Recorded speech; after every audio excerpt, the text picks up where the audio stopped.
Good evening, this is Nosa Capital. I'm going to have a very quick look at dog with hat, in other words, WIF.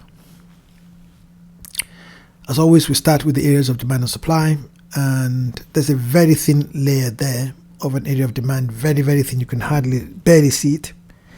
And then we've got 1, 2, 3 areas of supply, in other words, areas where people sell. Now, for quite a while, WIF, as you can see, was selling sideways and then dropped a little bit, and sell sideways again and dropped a little bit.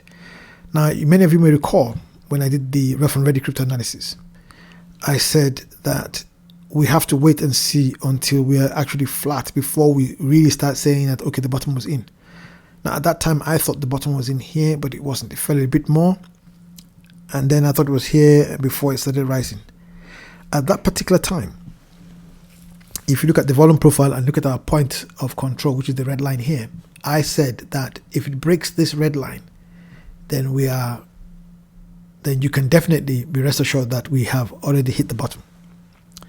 I said if it breaks that and continues to go upwards, the next thing we need to look at is this area here.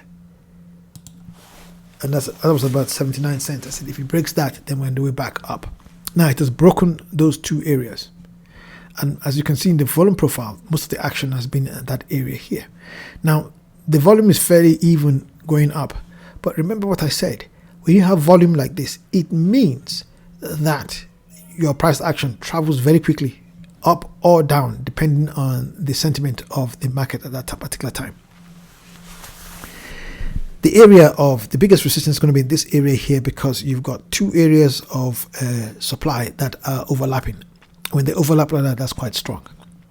But I suspect that the price will go head up to this area here fairly quickly at about $2.13. I think that we're going to hit that spot. When we do hit that spot, we might have a pause, but if we can break that area, this part here is about $2.22, then who knows? I think you also might have a very little pause here, but with enough volume momentum, it should be able to break through this area. And who knows, maybe we'll go back to the all-time high. Because as you can see, the volume is very thin.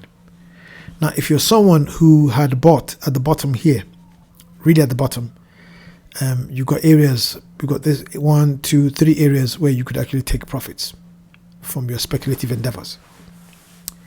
Anyway, ladies and gentlemen, that's me. So keep your eyes and ears open and you're trading sharp. Have a good one.